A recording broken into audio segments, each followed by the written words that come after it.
Hello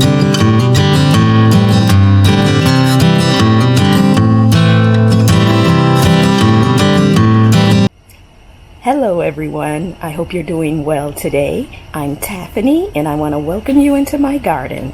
This is Tika's Gardens, and Miss Tika and I are out this morning to fill in some spaces. We're going to do some planting. I was out a couple of evenings ago doing some transplanting, digging things up and moving them to new locations that are going to be better suited for them, that are they're going to perform better and look better in. So basically I've been doing a fall switcheroo. So what I plan to do today is fill in those spaces. So I will show you what I have that I'm going to be planting, and I'm going to drop in a clip to show you what I did the other evening when I was out. The first thing I'm going to be planting is this wax leaf ligustrum. I love using the wax leaf ligustrums. They're in various parts of the yard.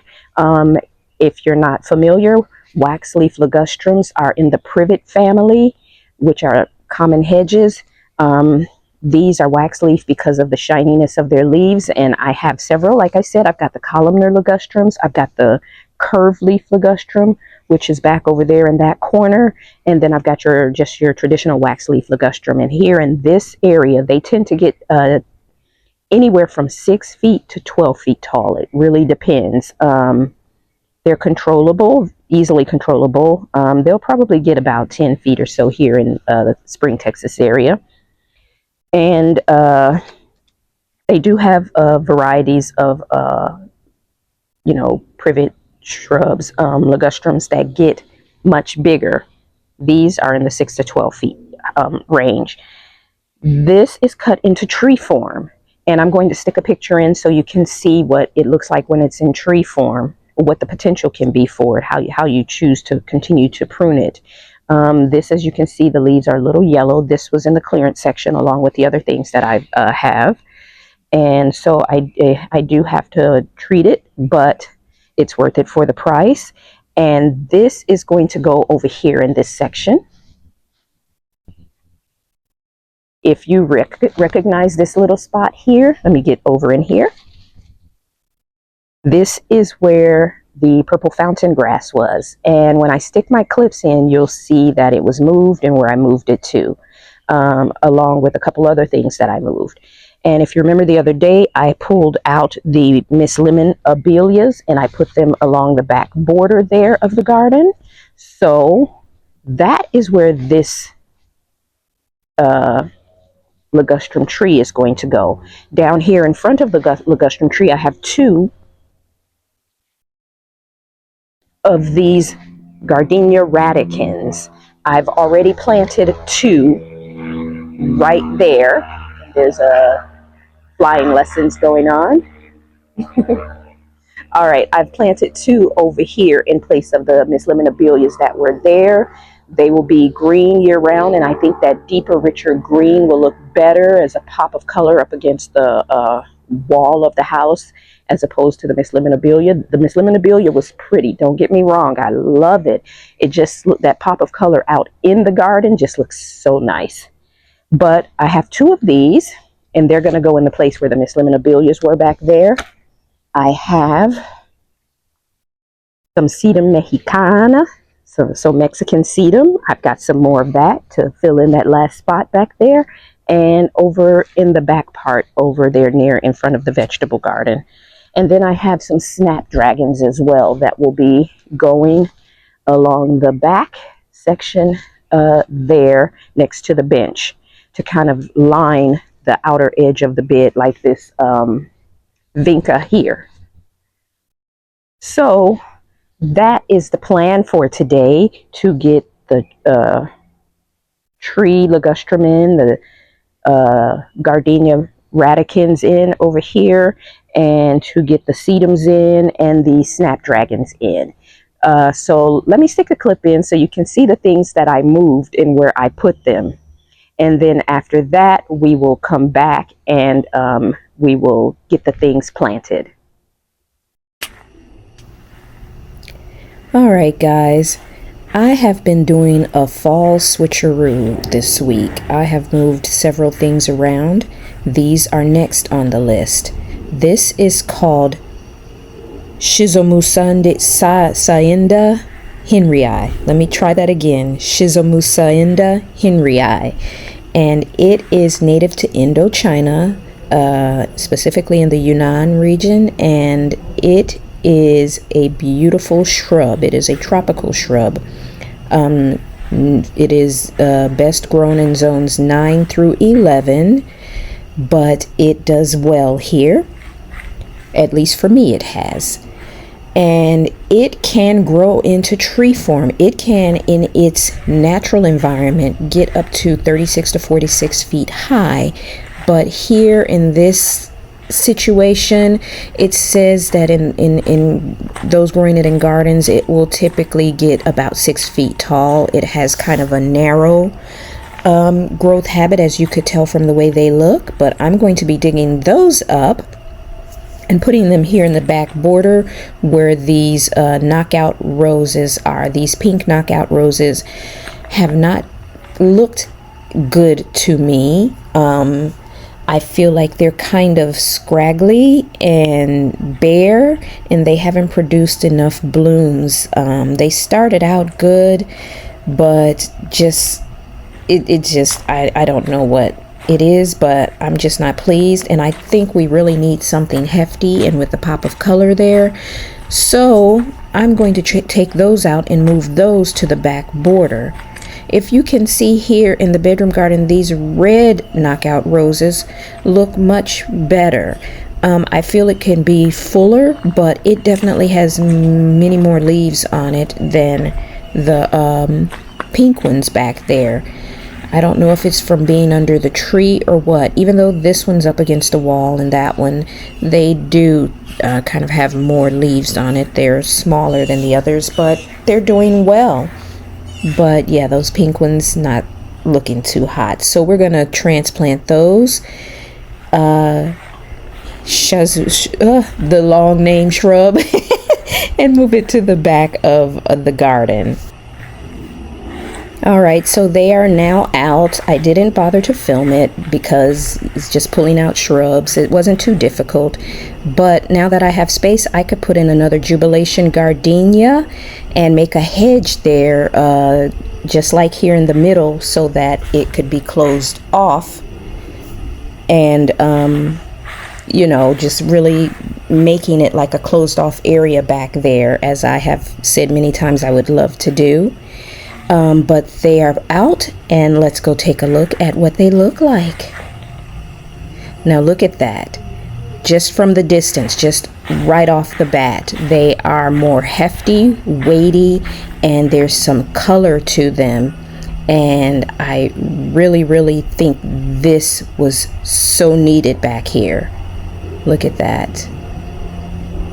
I love it, and it's going to look so good in between the Blue Point junipers as they grow and fill in.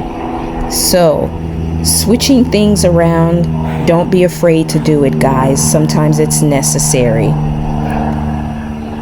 So, getting a little closer, you can also see that yellow of the flowers is blending in with the lemony lime color of the Miss Lemonabelia. This is perfect. This is what this spot needed. Now to the next thing that needs to be moved, and that is this purple fountain grass. It is such a rich, beautiful purple color, and the plumes are gorgeous. Look at them. They're so feathery looking.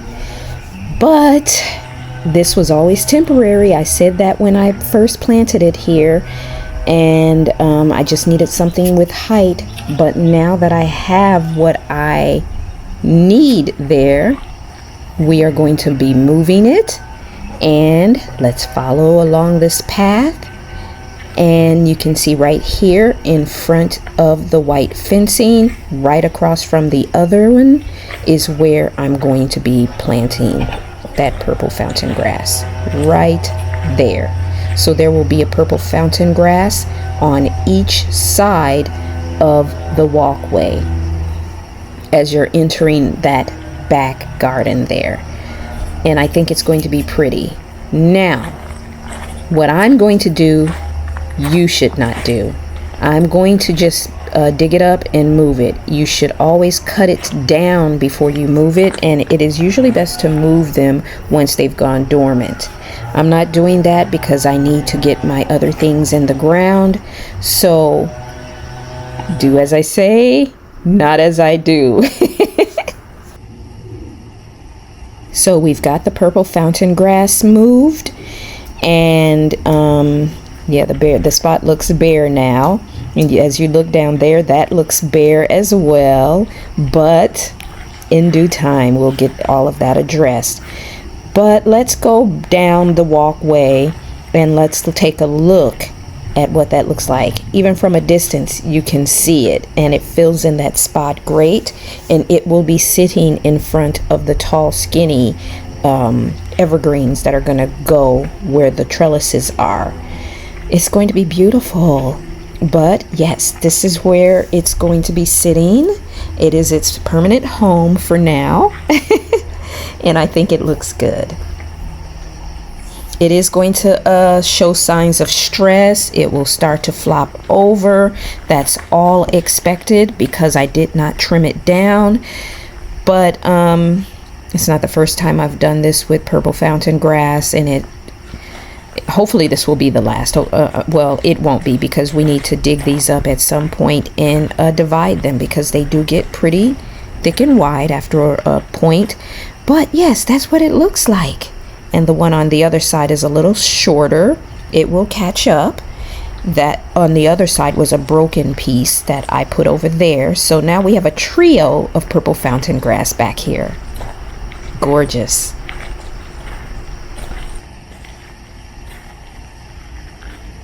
You can see Miss Tika back here. I had to get her from the fence so she doesn't get through that little opening back there. But got my shovel, got my gloves. So I forgot to get my starter fertilizer. So let me go get that. Hang on. Almost completely ready, but not quite. All right, guys, I also got my starter fertilizer. So let's get started. And I do want to say that I have been working on the vegetable garden, getting it cleaned up, getting the gravel down. I've tried to keep it out of view as much as possible, so you don't see too much of what I've been doing, because I plan on putting everything in one video and showing you the process of what I did. But it's looking good, so hang in there. That reveal is coming soon. This pink salvia here has just dropped seedlings everywhere, and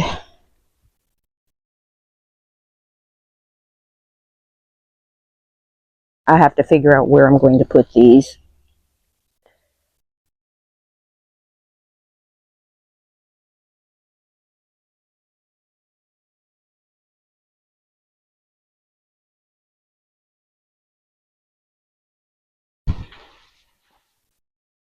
And we're going to work with the hole that's already here, of course.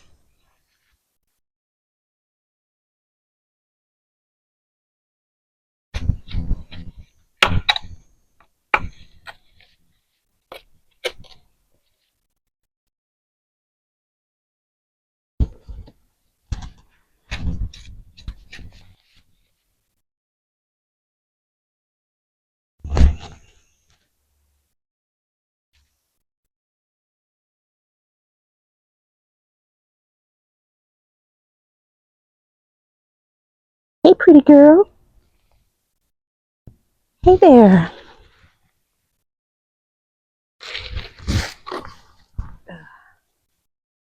Let's get ourselves in a position so we don't get poked.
The two holes for the miscellaneabilia are still here, so we're just going to dig those.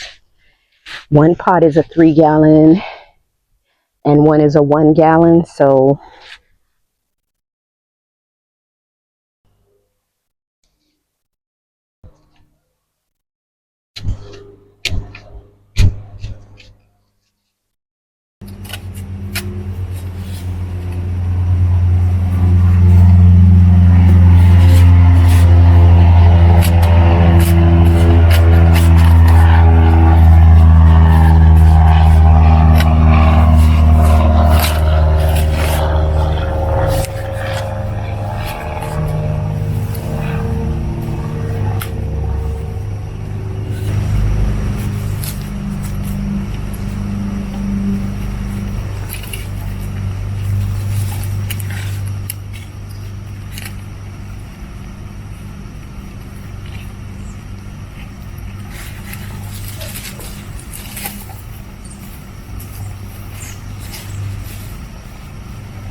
Well, everything is in ground, so let's take a look, starting at the ligustrum tree and working our way around.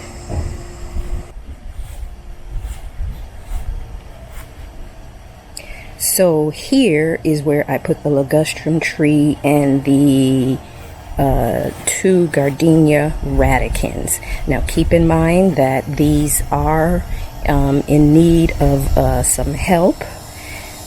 So, you know, once they're in ground for a little bit, watered, fertilized, their leaves will deepen and get a nice rich green color, and this will fill in and look really nice. And let me show you what the leaf color looks like when it's healthy. We're gonna head over here. This corner here has the curved leaf ligustrum. You see the color? These are really rich, deep green. So are these.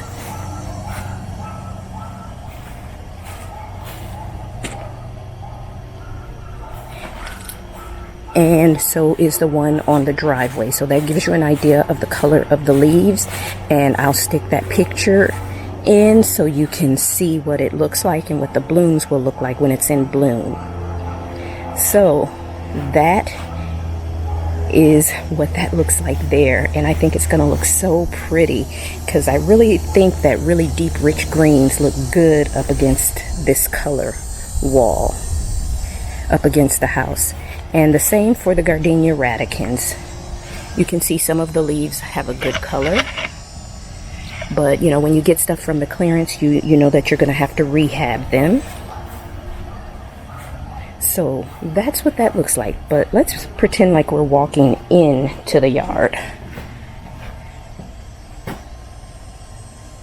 So you can see what it looks like from here, and imagine that filling in a little more, and or even if it's not fully filled in like a tree, but you know, kept with the three branch look, but you know, fullness on each branch, that's still going to be gorgeous.